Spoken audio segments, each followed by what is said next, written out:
Voilà, chers amis, bonjour, bienvenue dans l'église Notre-Dame des Otages pour démarrer cette grande semaine de célébration, de commémoration du martyre des otages de la rue Axo, le 26 mai 1871. On se rappelle aussi que d'autres sont morts martyrs le 24 mai, Monseigneur Darbois, l'archevêque de Paris, un certain nombre de prêtres avec lui, et le 25 mai, aujourd'hui même, les pères dominicains du couvent d'Arcueil qui ont été assassinés près de la place d'Italie. Nous avons la chance d'avoir parmi nous un père dominicain, et donc c'est un beau signe du ciel de nous retrouver ici pour prier aussi avec les martyrs de l'ordre de Saint-Dominique. La Commune de Paris a commencé le 18 mars 1871, et dans cet élan de vouloir bâtir une société nouvelle, l'Église n'avait pas sa place.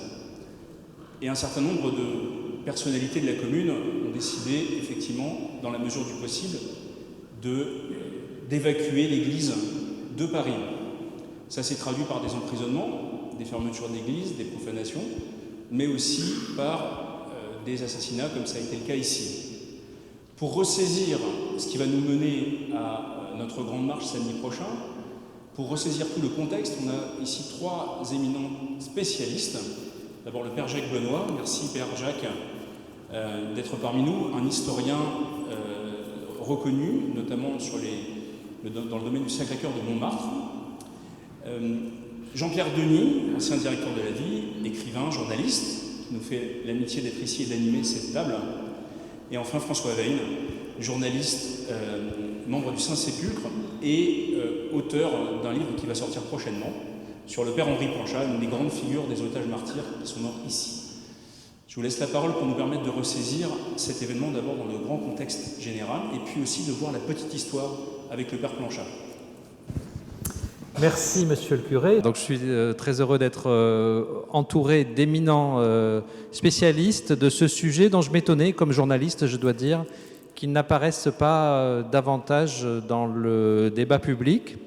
La commémoration de la Commune est un événement important pour une partie des Parisiens. Il y a des expositions, il y a des événements, mais je trouvais que l'Église catholique était un petit peu discrète, alors pourtant qu'elle avait des choses à dire, à célébrer, à évoquer. Et je m'interrogeais sur cette discrétion, peut-être cette pudeur, cette pusillanimité, je ne sais pas comment il faut dire. Et donc je suis très heureux que nous puissions aujourd'hui évoquer ces figures sur lesquelles je ne reviendrai pas en introduction puisque vous l'avez fait très bien, Monsieur le curé. Je voudrais dire que je suis très, très honoré d'être entouré par le Père Jacques Benoît. Vous êtes historien, vous êtes théologien. En remontant dans votre biographie, j'ai vu que c'était vraiment une histoire, une passion d'une vie, puisque vous avez déjà fait votre doctorat d'histoire sur le Sacré-Cœur de Montmartre, donc vous êtes lié à cette histoire-là depuis de très nombreuses années. Vous avez publié sur le sujet, évidemment. Et à ma gauche, François Veyne, qui non seulement nous arrive tout droit du Vatican pour l'occasion, comme directeur de la communication de l'Ordre du Saint-Sépulcre, mais qui a écrit aussi de nombreux livres, et dont un, vous l'avez dit, Monsieur le curé, sur le Père Henri Planchat, qui va paraître bientôt. Alors, je vais commencer tout simplement par cette question de Béotien. Pourquoi s'intéresser au Père Planchat, comme ça, depuis Rome Alors, pardonnez-moi, parce que nous nous connaissons depuis quelques temps déjà, donc je pourrais difficilement vous voyez François. Donc pourquoi tu t'es intéressé au Père Planchat? Donc en fait, j'ai grandi en Algérie et j'ai connu les moines de Tibarine qui ont été béatifiés, donc en particulier Christian de Chergé et Frère Luc. Et j'ai écrit un livre sur disons, leur message. Et l'éditeur qui a publié ce livre, quand il a vu arriver l'événement des 150 ans de la Commune de Paris, m'a demandé de m'intéresser au Père Planchat et d'écrire aussi un livre sur le Père Planchat, qui, un peu comme Christian de Chergé et les moines de Tibarine, a donné sa vie pour ses amis, en fait, pour ses amis les travailleurs. Il n'a pas lâché la main des gens qui souffraient autour de lui et il est mort avec eux. Donc en résumé, c'est un éditeur qui m'avait demandé d'écrire un livre sur les moines de Tibarine, que j'ai connu en Algérie, et qui a eu l'idée de me proposer d'écrire aussi un livre sur le père Planchat, qui lui aussi, il y a 150 ans, a donné sa vie pour ses amis ici à Paris. Il aurait pu devenir missionnaire quelque part en Chine. En fait, il a choisi de rester au milieu des ouvriers à Paris qui souffraient. Et il s'est trouvé dans la tourmente de la commune de Paris. Il n'a pas fui. Et donc, il a un témoignage extraordinaire aujourd'hui pour nous, qui est de ne pas lâcher la main des amis qui souffrent. C'est pour ça que ça m'a intéressé de faire le livre sur lui. Père Benoît, je le disais, vous avez fait une thèse sur le Sacré-Cœur de Montmartre.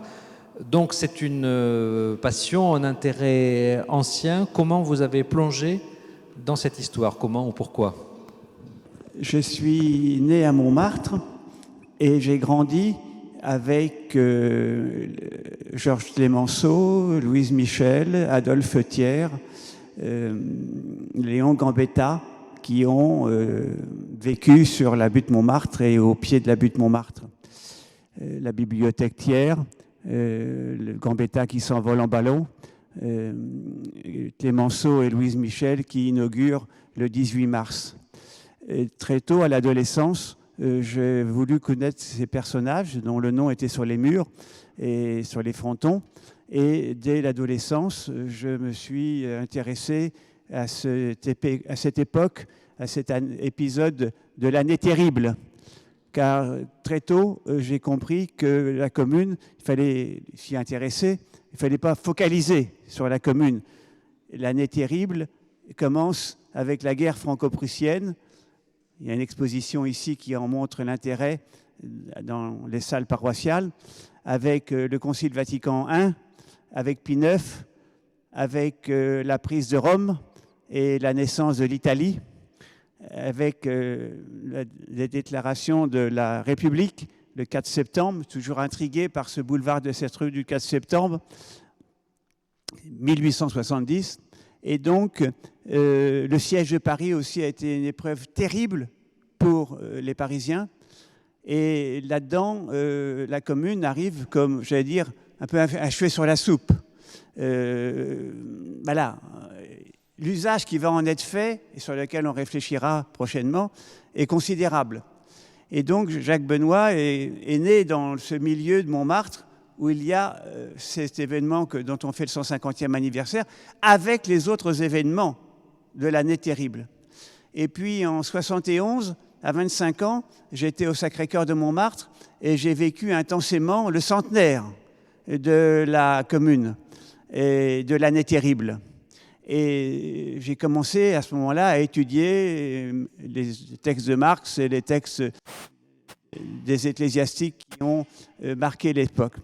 Et en effet, quand j'ai voulu faire une thèse dans ma quarantaine, eh bien, on m'a conseillé en Sorbonne de travailler cette histoire du Sacré-Cœur de Montmartre et sa vie. Et c'est comme ça que je suis avec vous ce soir, parce que quelqu'un a eu la bonne idée de me proposer de continuer ma vie et de finir ma vie aux otages sous les protections de la paroisse. Alors une question de contexte pour commencer, une question toute simple. Pourquoi les Parisiens se sont-ils révoltés? C'est une tradition parisienne. Pour votre culture, j'ai collectionné les révoltes parisiennes d'Étienne Marcel, des Maillotins, des Cabochiens, les journées des barricades, la prise de la Bastille, les journées de 92, les journées de 95, les journées de 1830, les journées de 1832, les journées de 1848. Et depuis, il y a eu les événements de 68, et depuis, on peut y mettre les gilets jaunes. Et donc, il y a une tradition parisienne, dans une partie de la population parisienne, d'opposition au pouvoir central, voulant prendre le pouvoir, en quelque sorte, se mettre à la place du pouvoir central.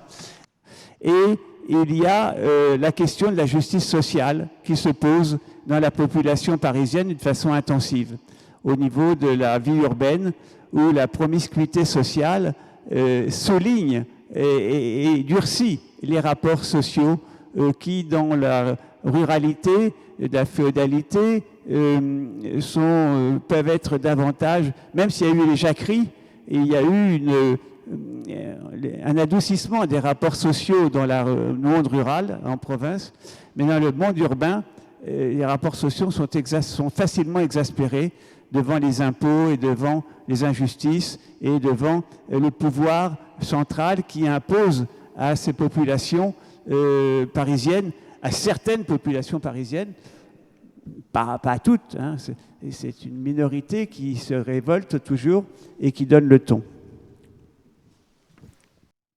Merci. Alors, on va alterner l'évocation de ce contexte général de la commune et puis le cas plus particulier du père Planchat.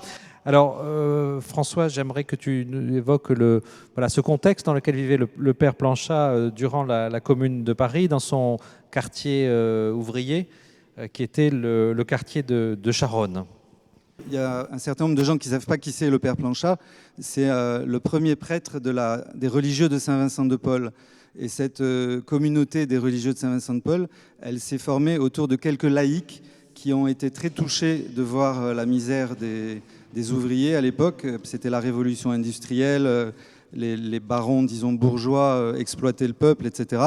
Et le père Planchat, il étudiait à Paris, il a passé son bac à Paris, il a fait ses études de droit à Paris. Et pendant ses études, il participait aux activités de la Société Saint-Vincent-de-Paul, donc des laïcs qui allaient au service des plus pauvres, autour de notamment Sœur Rosalie, dont vous avez peut-être entendu parler, rue Mouffetard, qui était un peu la mère Teresa de Paris à l'époque. Et là, plusieurs de ces jeunes ont décidé de devenir des religieux, en fait, des moines de cette époque-là. C'est des moines dans la ville, en fait. Et le père Planchat, à peine il a été ordonné prêtre en 1850, le lendemain, il a rejoint la communauté de ces laïcs, les frères de Saint-Vincent-de-Paul, pour vivre avec eux. Et c'était révolutionnaire à l'époque, parce qu'il obéissait comme prêtre à un supérieur laïque. Donc c'était dans le diocèse de Paris, c'était une petite révolution dans la révolution, si vous voulez. Voilà, et ces religieux de Saint-Vincent-de-Paul, ils ont choisi d'aller là où les paroisses de l'époque ne pouvaient pas aller, et donc de travailler avec les curés pour les aider à rejoindre ces ouvriers. Les enfants, par exemple, travaillaient. Il y avait 130 000 enfants qui travaillaient dans les années 1850, etc., dans les usines, qui travaillaient aussi le dimanche. Donc, ils ne pouvaient pas faire leur première communion, ils ne pouvaient pas être formés humainement. Et donc, les frères de Saint-Vincent-de-Paul et le père Planchat ont créé des patronages, c'est-à-dire des maisons d'accueil pour tous ces jeunes, où ils étaient à la fois formés, accueillis, où ils pouvaient jouer. Voilà. Et c'est dans ce contexte-là que la commune a trouvé le père Planchat, sachant que parmi ces apprentis, ces jeunes, il y a un certain nombre d'entre eux qui étaient rentrés dans la garde nationale pour défendre Paris. Parce que Paris était encerclé par les Prussiens, puisque l'empereur Napoléon III avait perdu la guerre. Et donc il y avait un siège de Paris qui était très très dur. Et le père Planchat, en plus de s'occuper des familles ouvrières, il s'est mis à s'occuper aussi de ces soldats, de ces jeunes mobiles de la garde nationale. Et il allait la nuit, par exemple, au contact des blessés sur le front, donc autour de Paris. Et il revenait le matin plein de boue et de sang.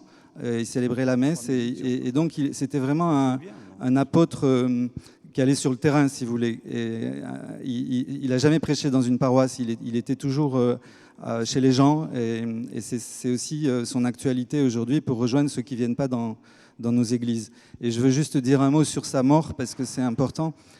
Les communards sont venus arrêter en fait un collaborateur du père Planchat, qui était l'abbé de Breuil, parce qu'il était apparenté à un ambassadeur français à Londres, qui était du gouvernement légal, si vous voulez.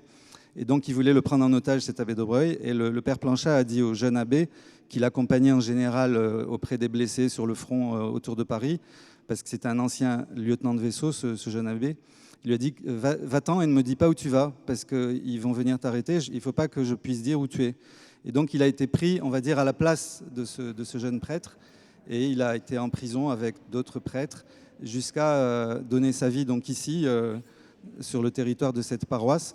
On a retrouvé son corps intact après plusieurs exhumations, avec les yeux ouverts, parce qu'il est mort les yeux ouverts, tourné vers le ciel. Et toute sa vie, en fait, il a voulu avoir Jésus devant les yeux, parce que son maître spirituel, Saint Vincent de Paul, leur disait ça. avait laissé ça à ses héritiers spirituels, ayez toujours Jésus devant les yeux.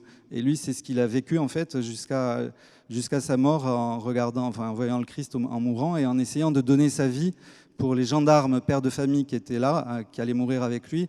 Et il a essayé de mourir à leur place, mais ils sont morts ensemble. Ils ont versé leur sang ensemble. Voilà ce que je peux dire du Père Planchat, en 2 mots. Alors, la figure du Père Planchat, qui est évidemment une figure très émouvante et attachante, elle ne doit pas laisser dans l'ombre pour autant les autres martyrs, les 10 religieux, et puis tous les autres martyrs de cet épisode particulièrement marquant. J'aimerais vous poser une question sur ce qui s'est passé dans ces journées-là. Au fond, comment ça a été vécu en fait par les catholiques en France, cet épisode particulier de la commune et du martyre de ces chrétiens à l'époque? Il y a plusieurs questions. Ou bien c'est la préparation, c'est la montée vers cet affrontement en question de l'armée et des Parisiens insurgés, et au sein de cet affrontement qui va avoir lieu finalement le 21 mai, 28 mai, l'application du décret des otages qui avait été pris début avril. Quelques communards, comme ils aimaient s'appeler eux-mêmes, s'appelaient communards, communeux, ont voulu appliquer la loi du talion dans l'affrontement avec l'armée qui reprenait Paris. Et donc, il y a eu l'application de la loi des otages, du décret des otages. Et ce qui fait qu'il y avait, à partir du début avril, sous le gouvernement de la commune et sous le gouvernement des fédérés, de cette garde nationale qui a été constituée à l'automne pour défendre Paris et qui s'est constituée en pouvoir militaire dans Paris, sous la commune, à partir du moment où quelqu'un comme Gabriel Ranvier, qui est mort en face de cette église et qui était maire de Paris, de Belleville, eh bien, Gabriel Ranvier, par exemple, dont le biographe très favorable qui lui est très favorable, décrit comme un blanquiste, il faudrait parler d'Auguste Blanqui, comme d'un franc-maçon, il faudrait parler de l'idéal humaniste de la maçonnerie, et communard se trouve au mois de fin mars et courant avril, ils ont décidé d'arrêter des personnes soupçonnées de collaborer avec Thiers, le pouvoir, avec l'autorité légale de ce pays. Ils avaient eu des représentants élus, mais ils étaient immédiatement minoritaires dans l'Assemblée nationale, et Louis Blanc a démissionné. Mais Gambetta, lui, il est resté dans l'Assemblée nationale élu, et il a condamné, il a dénoncé ces ultras que sont devenus les communards. Et donc, il y a eu, dans la gauche de l'époque, les tendances s'étripaient entre eux. Et les blanquistes ne supportaient pas l'Association internationale des travailleurs, que étaient les marxistes, et ne supportaient pas Louis Blanc et compagnie. Et donc, il y a eu à un moment donné une décision qui a, au début avril, dit on va arrêter dans Paris tous ceux qui sont compromis avec le pouvoir de Thiers, le pouvoir de l'Assemblée nationale. Et parmi eux, ils ont pensé d'une part aux ecclésiastiques et d'autre part aux gendarmes, qu'ils ont arrêtés par centaines. Il y a eu 300, 350 arrestations au titre de la loi des otages dans toutes les prisons susdites. Et il n'y avait pas eu d'exécution ni de procès pour ces arrestations. Et dans la semaine d'affrontement dont nous faisons mémoire en ce moment, eh bien, il y a eu la décision de la part d'un certain nombre de communards, on pense je pense moi, au fameux Raoul Giraud, qui faisait fonction de préfet de police, de procureur, et de son collaborateur Émile Goua, sur la tombe duquel je suis allé à Pantin il n'y a pas longtemps. Eh bien, ils ont décidé de passer aux actes. Et sans procès, de prendre parmi ces 350 prisonniers, otages, qui auraient pu être échangés, qui auraient pu être avec des prisonniers faits par l'armée des communards quand ils ont voulu faire des sorties, etc. C'est d'une confusion, ces périodes, ces 72 jours de la commune, c'est une véritable panier de crabes, et c'est une véritable... il y a matière à étudier ça en permanence. Et donc, il y a eu la décision de certains, eh bien, de faire de ces otages prisonniers, de ces Parisiens qui étaient transformés en otages et qui étaient devenus prisonniers, de faire des exemples.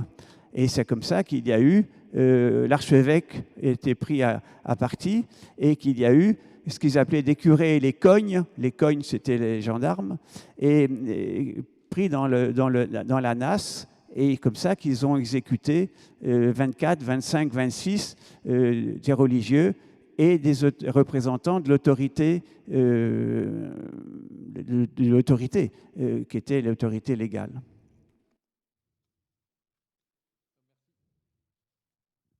Merci pour cette évocation qui était, je crois, nécessaire, parce finalement, on croit connaître et on s'aperçoit que c'est une affaire évidemment beaucoup plus compliquée et complexe qu'on ne le pense. Vous avez évoqué ce contexte politique extrêmement tendu. J'aimerais aussi, François, qu'on évoque ton contexte social, peut-être là de manière très concrète à travers l'apostolat du père Planchat, qui travaillait, on l'a évoqué, dans des quartiers ouvriers, dans des quartiers populaires de Paris. Voilà. Est-ce que tu pourrais revenir un petit peu là-dessus, s'il te plaît ? Oui, comme je disais, le choix de ces frères de Saint-Vincent de Paul, c'était vraiment d'aller dans les quartiers les populaires, les plus pauvres, où l'Église n'était pas présente, en fait. Et je me rappelle, dans ce que j'ai lu de la vie du père Planchat, à un moment donné, il va dans une cité rue de Montreuil, où même la police n'osait pas rentrer.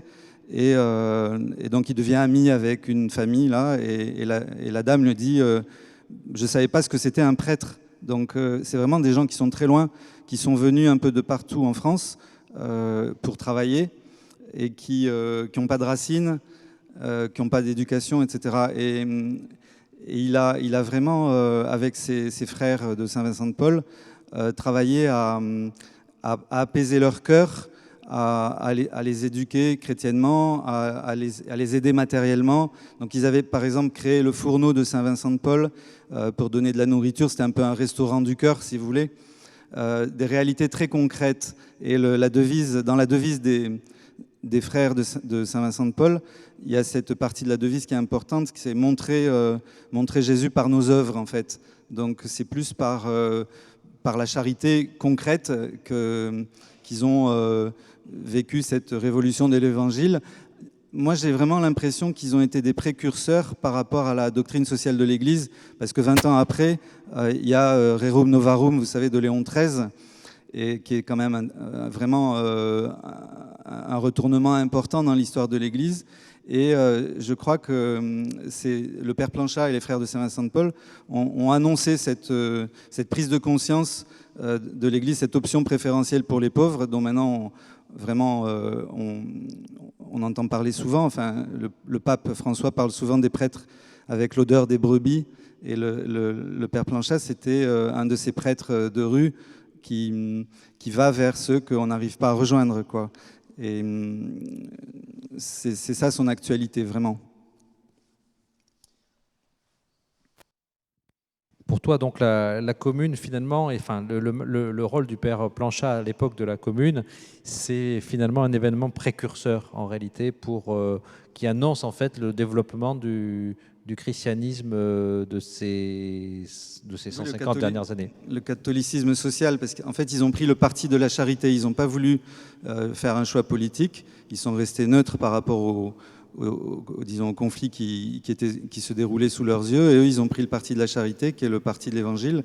Et donc, ils ont inspiré cette doctrine sociale de l'Église qui nous a donné après Laborem Exercens avec Jean-Paul II, l'amitié sociale de Fratelli Tutti, etc. C'est vraiment dans l'expérience des premiers frères de Saint-Vincent de Paul avec le père Planchat. Dans le contexte de l'époque, cet événement évidemment majeur s'est inscrit dans le paysage de Paris. Nous sommes ici à Notre-Dame-des-Otages. Il y a évidemment la construction du Sacré-Cœur. Et voilà, moi j'aimerais que vous nous restituiez cette ambiance-là, si particulière, cet impact évidemment énorme dans le christianisme de l'époque, dans le catholicisme de l'époque, de cet événement qui est profondément traumatique et qui s'inscrit visiblement dans le paysage. Je vous pose la question parce qu'elle ne va pas de soi, puisque au fond, je ne suis pas sûr, si on posait la question à des catholiques dans ce pays, qui sachent exactement ni, malheureusement, qu'il existe une église qui s'appelle Notre-Dame-des-Otages, ni, au fond, qu'est-ce que c'est que le Sacré-Cœur. Donc, il y a un décalage quand même entre l'importance de cet événement, non seulement parce que ce sont des martyrs et que, évidemment, leur témoignage est important pour nous, l'importance de cet événement dans la vie publique en France, dans le contexte de l'époque et dans les années qui ont suivi, et puis peut-être aujourd'hui, un certain oubli. Voilà. Alors j'aimerais que vous nous restituiez au fond cette ambiance-là et ce grand mouvement dans ces années-là. Mais j'ai l'impression que vous avez la réponse. Vous avez la réponse à la question que vous faites. Pour l'instant, je n'ai que des questions. Que des questions, c'est pas sûr.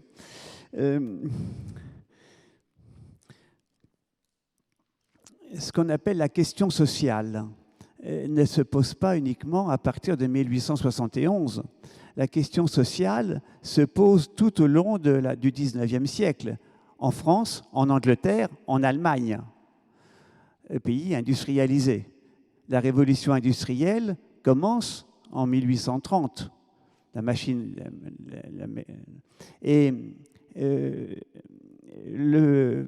les enquêtes sur le monde ouvrier en Angleterre de Le Play sont des années 50. Les enquêtes d'Engels et de Marx sont des années 50. La manifeste du Parti communiste est de 1848. Donc il y a une question sociale qui se pose avec la révolution industrielle dans les années au cœur du XIXe siècle. Et cette question sociale, elle est appréhendée par les évêques et par les prêtres et par les religieux dès ce moment-là.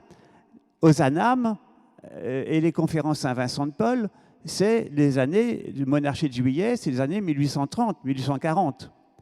Donc la question sociale a été soulevée et traitée par, sous le Second Empire, 40 000 notables se préoccupent dans les conférences Saint-Vincent de Paul de traiter les questions sociales des ouvriers, du monde ouvrier.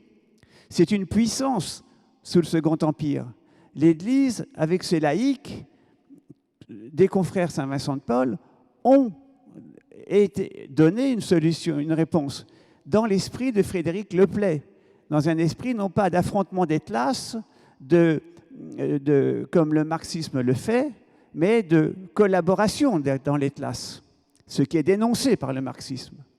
Et cette perspective de résolution de la question sociale par les confrères Saint-Vincent de Paul en France, en Belgique, là où il y a des catholiques, parce que la question sociale traitée en Angleterre et en Allemagne, dans le monde protestant, c'est une autre perspective. Et donc, cette volonté de rejoindre ces populations fraîchement constituées en tissus d'origine rurale et qui avaient qui n'avaient plus les conditions de vie chrétienne possibles et morales, eh bien, c'est une préoccupation qui va traverser tout le XIXe siècle et en formalisant, comme le disait très judicieusement François Venn, va être formalisé, théorisé par la doctrine sociale de l'Église, Rerum Novarum. Mais cette théorisation, elle est le fruit de cette action de masse qu'a été, par exemple, ces conférences à Saint-Vincent de Paul. Par exemple.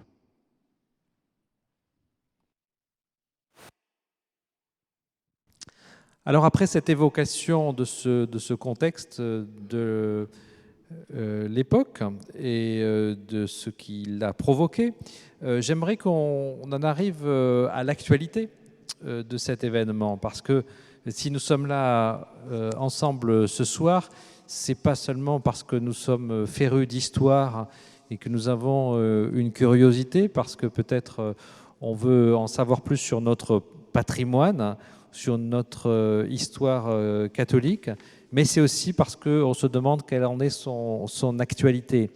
J'évoquais tout à l'heure ma perplexité à quelques semaines et quelques mois de cet anniversaire, en trouvant que l'Église catholique était discrète sur cet événement. Je voudrais que dans la dernière partie de cet échange, avant de vous passer la parole pour des questions, on évoque la portée actuelle de ces événements. Alors, on va commencer par l'évocation du Père Planchat, ce que tu as évoqué de son engagement auprès des pauvres était déjà un élément de réponse, mais au fond, est-ce que le Père Planchat, c'est un précurseur dont aujourd'hui vraiment on peut s'inspirer? Ben, pour moi, c'est un saint. Et ce qui nous dit, si vous voulez, avec la Commune de Paris, on a une preuve que quand les opprimés prennent le pouvoir, ils deviennent à leur tour des oppresseurs. Donc, ça ne marche pas, la révolution des structures, si vous voulez, ça ne marche jamais. Donc, c'est aussi ça l'actualité du Père Planchat dans un certain nombre de pays du monde où on veut changer les structures sociales, mais finalement où les opprimés deviennent à leur tour des oppresseurs. On le voit souvent en Afrique, par exemple, et pas seulement. Et donc, il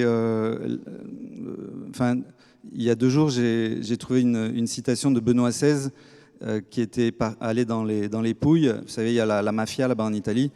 Et il avait parlé du renouveau social chrétien qui se base sur la transformation des consciences, en fait, voilà. Et c'est ça aussi le message du Père Planchat, c'est-à-dire et c'est aussi le message du Pape François aujourd'hui, c'est-à-dire on peut changer les choses qu'en partant de la base, qu'en changeant notre cœur.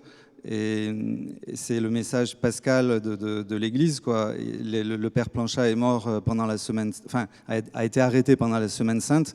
Il a fait son chemin de croix. Et c'est vraiment, sa mort rappelle vraiment la mort du Christ.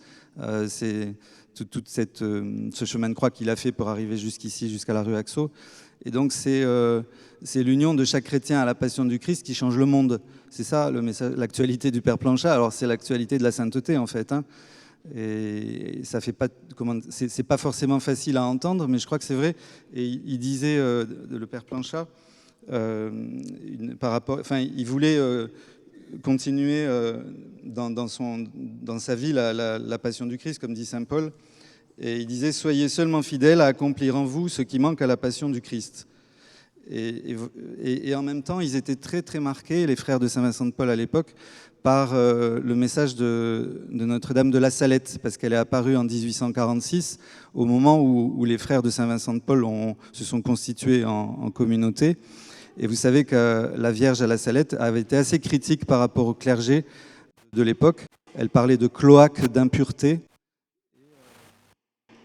Et donc, ça a été aussi, je pense, une leçon de conversion pour l'Église, l'histoire du Père Planchat, parce que beaucoup de prêtres à l'époque pensaient à leur carrière, étaient assez embourgeoisés, etc. Lui, il les a jamais critiqués, il a seulement donné l'exemple. Et c'est un message aussi qui reste actuel dans l'Église d'aujourd'hui. Je reviens encore au Pape François. et donc à cette conversion permanente à laquelle on est tous appelés, laïcs et prêtres ensemble. Le père Planchat, il avait un grand désir qui était, je trouve, très moderne, très beau. Il voulait créer des relations trinitaires entre prêtres. C'est un beau programme. Et déjà, voilà, créer des relations trinitaires pour être porteur de cette lumière de Pâques dans la société d'aujourd'hui. C'est ce que je pense profondément du père Planchat. Alors, je vais vous poser la question d'une autre manière, mais finalement encore plus simple. Vous êtes venu avec, non pas un petit livre rouge, mais un gros livre rouge. Qu'est-ce que c'est ?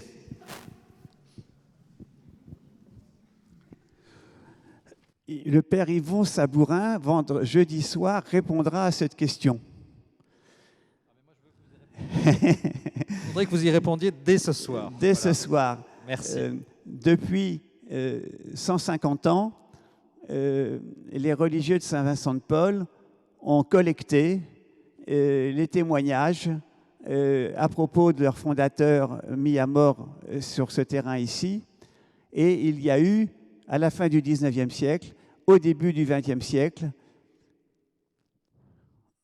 dans la fin du XXe siècle et au début du XXIe, des périodes d'études, de collecte de témoignages, de considération des publications des historiens sur cette période, sur toute cette question sociale, cette question politique, cette question pastorale, etc.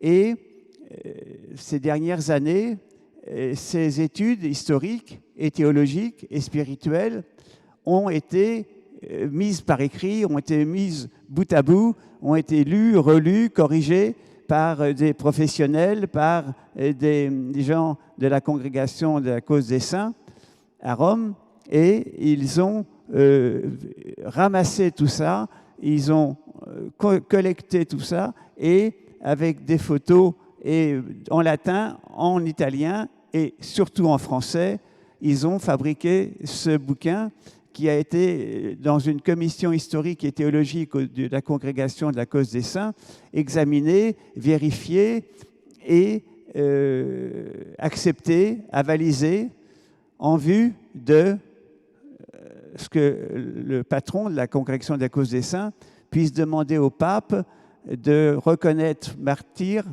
Henri Planchat et les 4 Picpus qui l'accompagnent. C'est ce qu'on appelle la position, en latin positio, la position, le bilan de ces études qui, depuis 150 ans, habitent la congrégation des religieux de Saint-Vincent de Paul. Alors, François Venn me souffle dans l'oreille. Je peux en parler aussi parce que j'ai tout lu, me dit-il. J'en doute pas. En fait, je voulais rendre hommage au père Yvon Sabourin, qui est le postulateur de la cause, qui est un religieux de Saint-Vincent de Paul, qui a donc travaillé cette position pendant des années, qui est le document qui va servir à la béatification, notamment du père Planchat et de plusieurs religieux de Picpus qui sont morts avec lui. Et j'ai vraiment, donc, pour faire le livre, tout lu.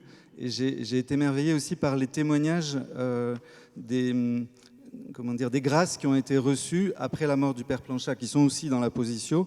Et donc, je voulais vous encourager à le faire savoir et à prier, enfin, à demander au père Planchat d'intercéder pour les jeunes, pour les familles, voilà, pour les personnes qu'il aimerait continuer à aider aujourd'hui, comme il les a aidés à l'époque. Alors, vous avez évoqué des saints. Nous sommes ici réunis et convaincus, je pense, que nous avons affaire à des martyrs qui sont morts au nom de leur foi. Comme on dit, en haine de la foi. Pour nous, cela relève d'une sorte d'évidence. Et en même temps, vous avez évoqué, en tenant ce fort volume, 150 ans d'enquête.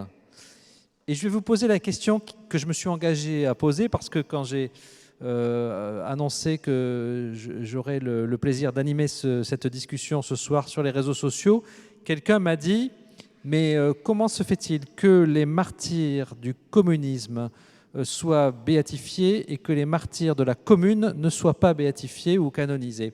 Et en effet, il y a beaucoup de figures, dans beaucoup de pays d'ailleurs, qui ont été béatifiés ou canonisés. Ici, on a une affaire qui, malgré tout, coince en réalité depuis 150 ans. Est-ce que c'est votre...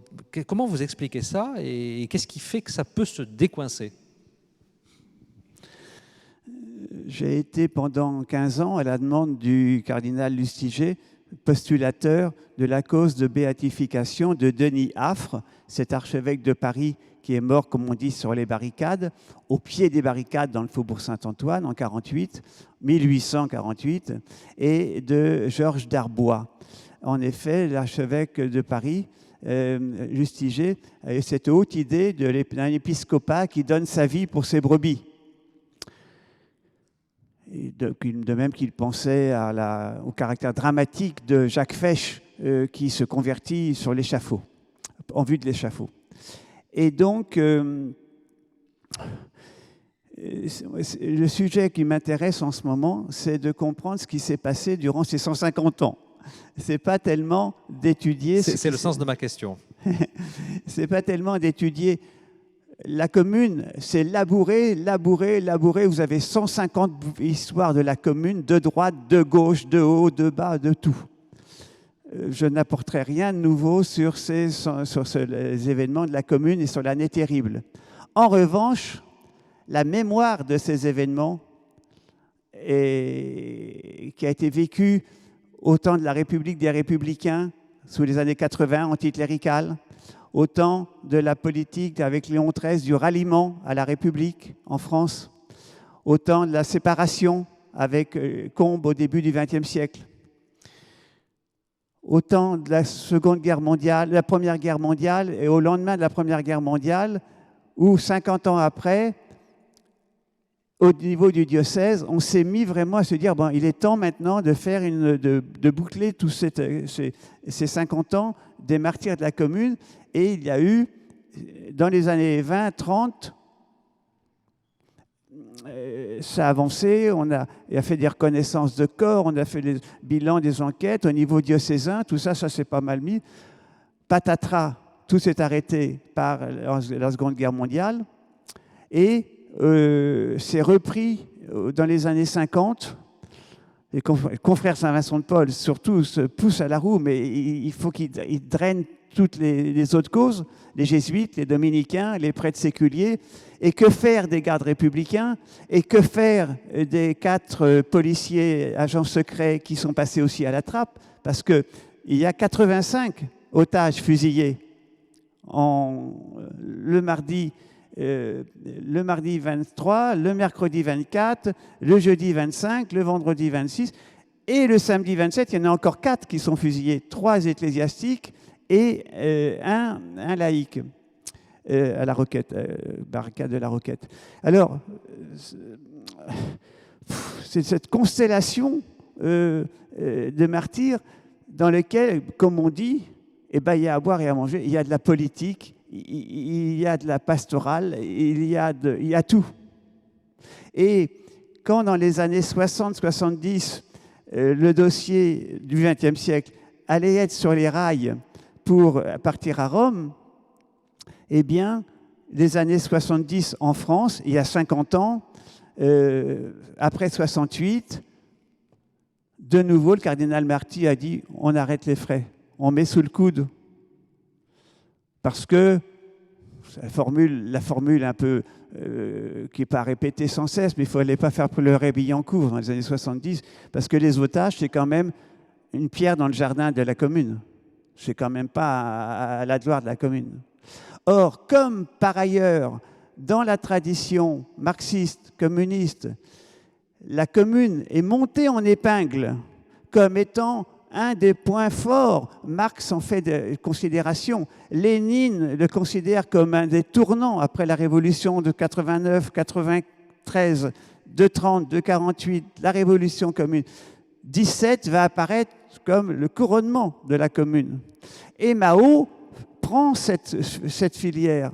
Et Mao, monte sur les épaules de Marx, de Lénine, et fait dans son discours sur la progression de la révolution pour un monde nouveau qui va apparaître, le paradis sur terre, etc., etc., etc., la commune a sa place. Et quand, samedi prochain, une quarantaine d'associations dont j'ai la liste ici, vont aller de la République au mur des fédérés. Vous pouvez la consulter sur Internet, sur le site Internet des Amis de la Commune, dont je fais partie en quelque sorte. Eh bien, vous pouvez lire les 40 associations qui vont faire cette fête populaire de la République au Père-Lachaise, au mur des fédérés. Voilà, vous voyez, aujourd'hui, vous avez des gens qui disent il faut faire la révolution comme on a fait en Chine, comme on l'a fait en Corée du Nord, comme on l'a fait à Cuba, comme on aurait dû la faire en Amérique du Sud et qu'on devrait la faire. Voilà, c'est cette vision de la grande histoire, ce grand récit marxiste, léniniste, maoïste, qui fait que... comme le rapport à la classe ouvrière, le rapport au prolétariat, le rapport aux pauvres, certains prétendent avoir le monopole, prétendent avoir le monopole de la chose. L'Église, devant ces affaires-là, dans les années 70, il y a 50 ans, quand le Secours Rouge, Godard, Sartre sont venus occuper le Sacré-Cœur, que j'étais moi-même à recevoir les tracts en question, on a dit, on met la cause des martyrs de la commune, on les met sous le coude. Il y a 50 ans, je veux bien, mais il s'était passé 100 ans avant, entre ces 50 ans et... entre l'événement et ces 50 ans. Alors, cher Jean-Pierre Denis, vous appuyez... D'abord, il faut laisser décanter les choses. On n'a jamais rien fait tellement. À l'époque, il fallait 50 ans de décantation. Jean-Paul II a urgé.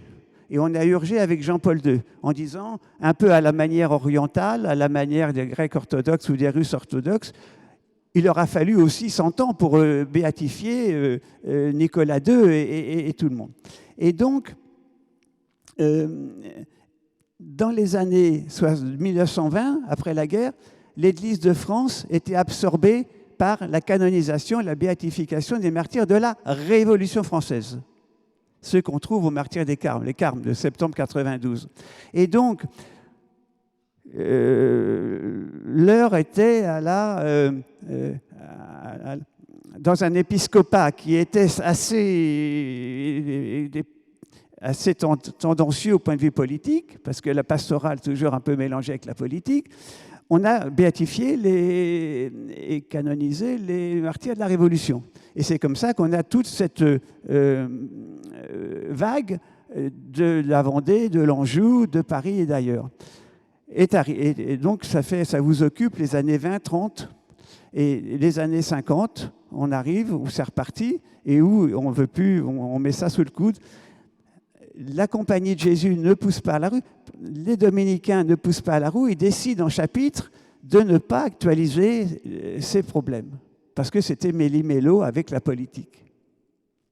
Les religieux de Saint-Vincent-de-Paul ont toujours tenu bon avec les Picpus, mais ils ont surtout tiré les Picpus, et ils ont toujours voulu, leur fondateur, le mettre sur les autels. Et c'est comme ça que quand la cause de béatification, la postulation dont je me suis occupé pour Darbois et Affre, moi j'ai senti que c'était insoluble. Pendant 15 ans, je me suis attelé à ce qu'on puisse mettre Darbois sur les autels. C'est trop compliqué. Son histoire à lui, son histoire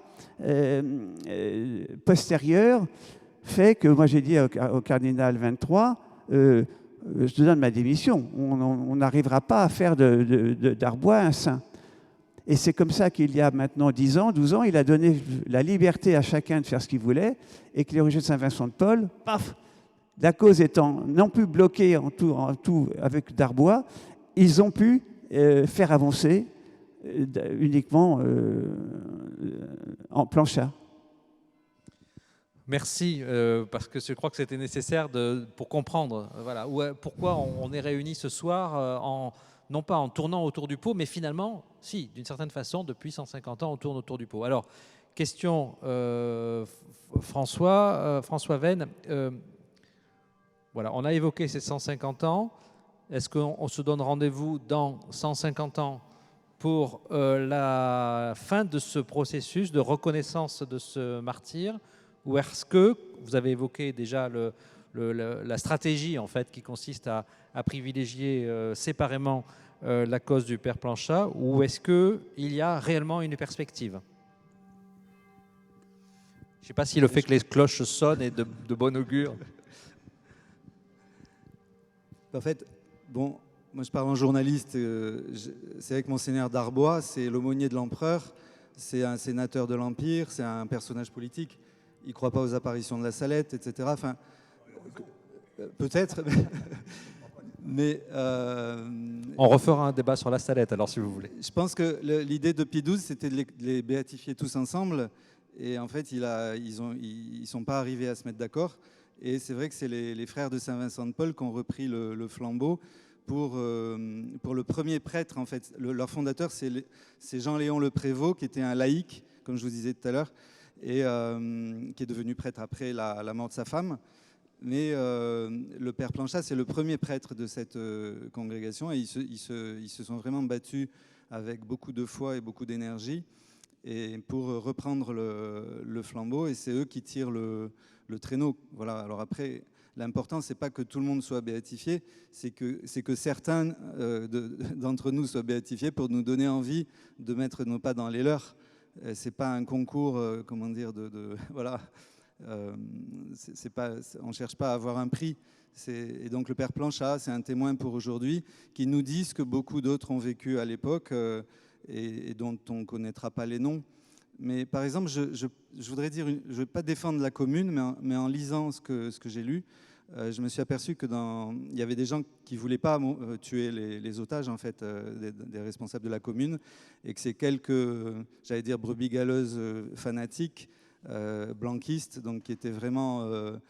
qui avait vraiment une haine terrible de l'Église et qui relayait cette haine dans la presse. La presse a joué un rôle terrible pendant la Commune de Paris parce qu'ils ont vraiment, ces journalistes blanquistes ont vraiment jeté la calomnie sur les prêtres et trompé le peuple, quoi, parce que le peuple pensait vraiment que les prêtres, enfin que ce qu'ils lisaient dans les journaux c'était vrai, et donc ils ont été poussés. Et même Victor Hugo, dans Les Misérables, je ne sais pas si vous savez, il parle j'allais dire des pères de Picpus d'une manière assez détestable. Il invente une histoire et les gens à l'époque lisaient Les Misérables. Donc quand ils sont allés chercher les pères de Picpus, c'est aussi parce qu'ils avaient lu Victor Hugo. Donc il y a un certain nombre de gens qui ont des responsabilités quand ils écrivent. Ça c'est important, je le dis en tant que journaliste, parce que je crois que la commune a été... Enfin les otages qui ont été tués, ils ont été aussi tués par les mots qui ont été écrits par un certain nombre de journalistes. Et puis, que vous dire de plus moi, ce que je voulais, enfin, ce que j'avais envie de dire aussi, c'est que je me demande ce que ferait le père Planchat aujourd'hui. Et en réfléchissant, bon, c'est vrai que je suis né en Algérie, que je suis sensible à cette question aussi de l'islam. Et je vois dans les quartiers en France un islamisme assez radical qui monte. Et aujourd'hui, comment dire, les pauvres se retrouvent plus dans le communisme, mais dans cet islamisme radical qui est un peu une sorte de dérive de la colère, quoi, des gens. Et donc moi je le verrais bien dans les quartiers perdus de la République à tisser des liens d'amitié sociale. Là, il mourrait sans doute aussi martyr comme Jacques Hamel, et voilà. Et il nous donnerait, comment dire, un peu le cap à nous aussi pour tisser ces liens d'amitié sociale. Et moi, j'aimerais qu'une fois béatifié, il devienne le saint patron de ces quartiers, voilà, perdus de la République, où on est aussi, nous, appelés à être apôtres avec lui dans la mesure du possible. Merci beaucoup à tous les deux. Maintenant, c'est à vous de prendre la parole pour vos questions, pour un petit quart d'heure. 10 minutes.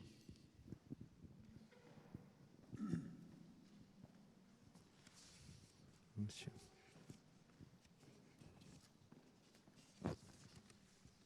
Merci. Une question sur le Sacré-Cœur. J'avoue mon ignorance, mais on parle de monument expiatoire.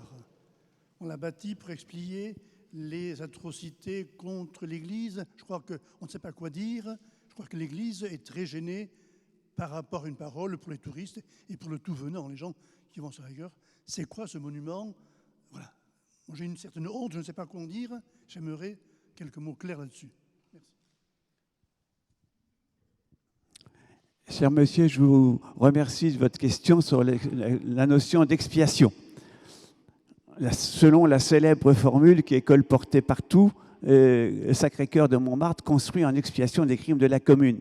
Et cette église a été bénie par le cardinal Guibert comme étant appelée à être un lieu, une chapelle expiatoire. Il faut que nous fassions le point un instant sur cette notion d'expiation chez les chrétiens catholiques que nous sommes. Ce mot expiation, il est synonyme de faire pénitence, de jeûner, de faire amende honorable, de mourir pour nos péchés dans le mystère du Christ qui nous rachète. Dans les temps modernes, des chrétiens fervents ont, dans le sillage de la Compagnie de Jésus, ont compris que tout le monde en France était baptisé, mais qu'il y avait peu de gens qui achevaient en leur corps ce qui manque à la passion du Christ pour son corps qu'est l'Église, comme disait saint Paul et comme disait François Venn il y a toujours.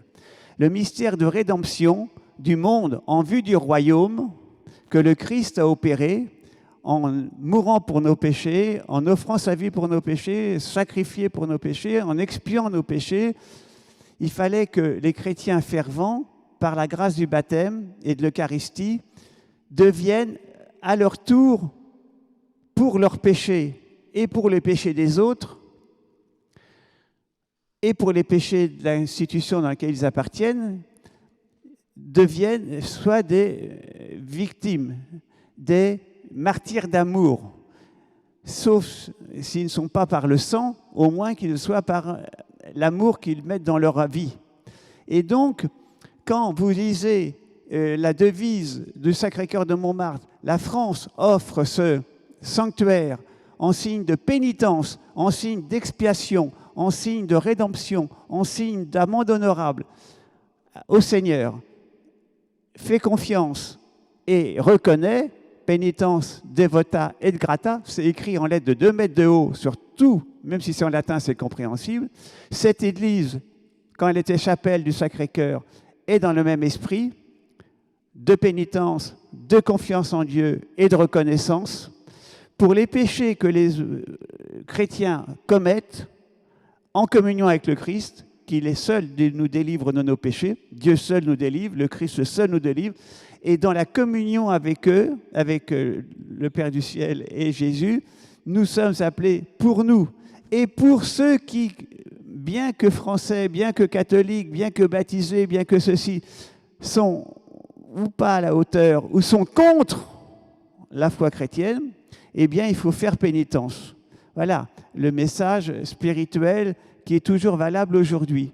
Les chrétiens que nous sommes, moi le premier, quand je me suis retrouvé sur ce terrain, ça me refait une piqûre de rappel concernant notre pénitence à faire, la pénitence que j'avais à mener, le jeûne qu'il faut mener, expier mes péchés, expier les péchés des autres dans la communion avec le Christ, pour le salut du monde et en vue du royaume, pas simplement pour la paix du lendemain, mais pour la vie de toujours.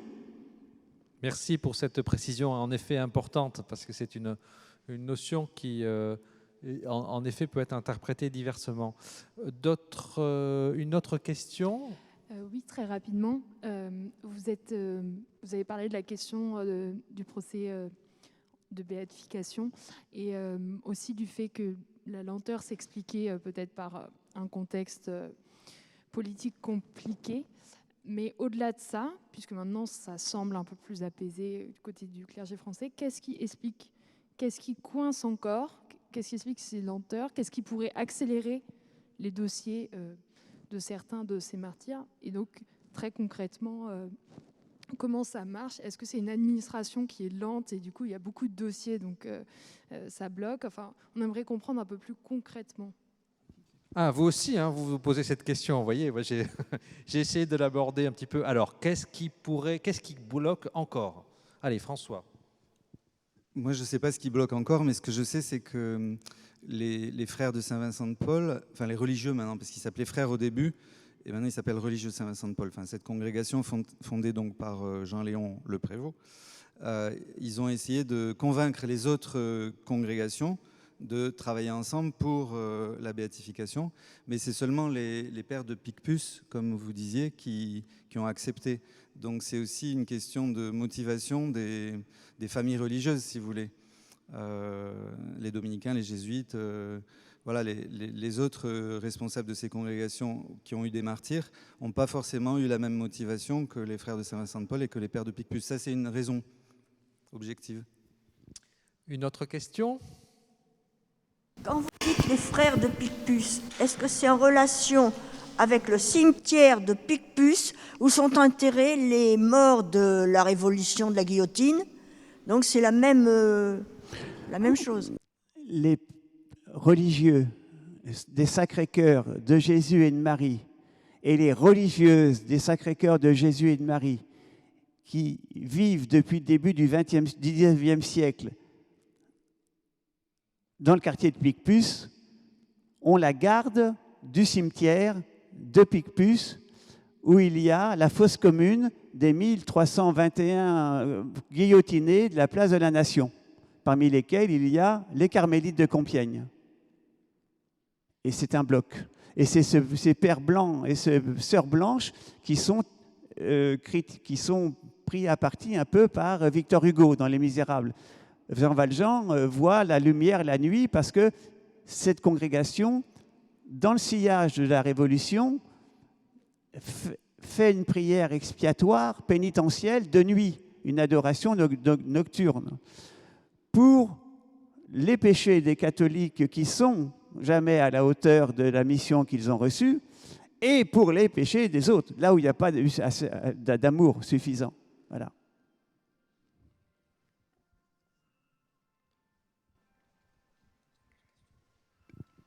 On peut prendre une dernière question si quelqu'un lève la main et se signale.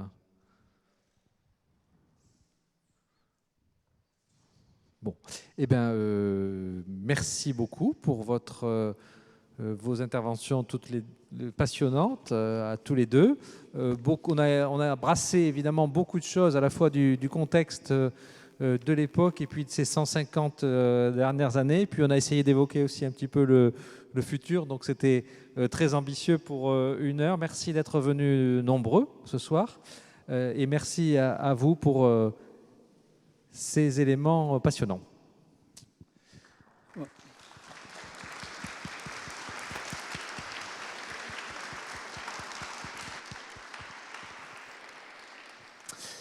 Merci beaucoup, cher Jacques, cher Jean-Pierre, cher François, pour la qualité de votre débat. J'ajouterai mon petit grain de sel parce que c'est très dur de faire taire un curé, quoi qu'il arrive. L'actualité du parc Planchat, c'est aussi un patronage qui va ouvrir ici à son nom à partir de l'année prochaine, le patronage Henri Planchat. Et donc pour nous, c'est vraiment de faire revivre exactement ce que vous disiez, François. C'est-à-dire cette amitié. C'est pour ça que j'ai mis des petits lapins dans ma cour pour faire, pour que ça crée du lien. C'est des trucs, c'est idiot, tout le monde se moque de moi, mais ça marcherait très bien. Voilà, donc c'est ce genre de choses qu'on veut faire revivre dans l'esprit du Père Planchat.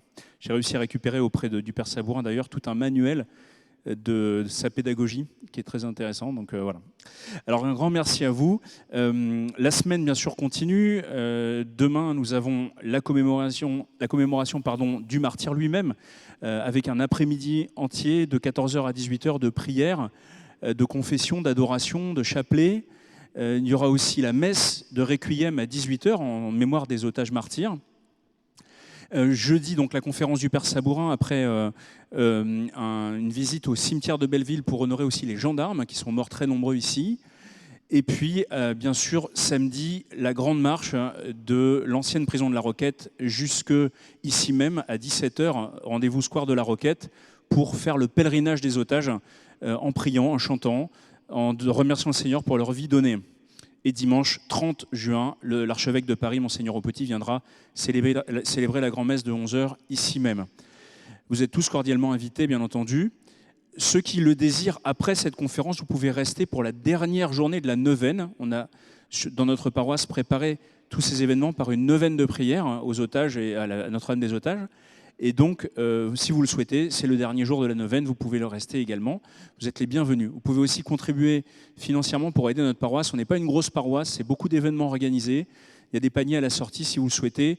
Vous pouvez faire un don, et même un don par carte bleue. Oui, on est quand même hyper moderne, voilà. Donc un grand merci à vous. Je vous propose simplement de se confier à la Vierge Marie, de nous confier à Notre-Dame des Otages.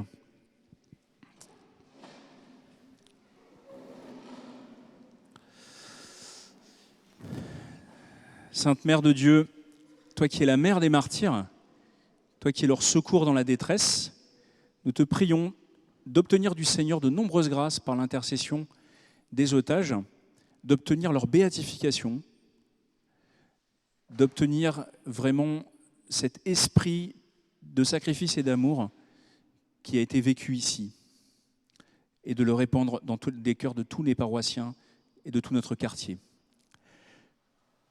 Je vous salue, Marie, comblée de grâce, le Seigneur est avec vous.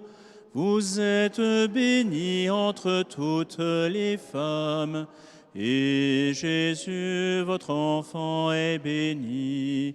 Sainte Marie, Mère de Dieu, priez pour nous, pauvres pécheurs, maintenant et à l'heure de la mort. Amen, amen, alléluia. Le Seigneur soit avec vous et que Dieu Tout-Puissant vous bénisse, le Père, le Fils et le Saint-Esprit. Un immense merci à vous trois et à vous tous d'être venus ce soir. Et donc vous pouvez rester si vous le souhaitez pour la neuvaine.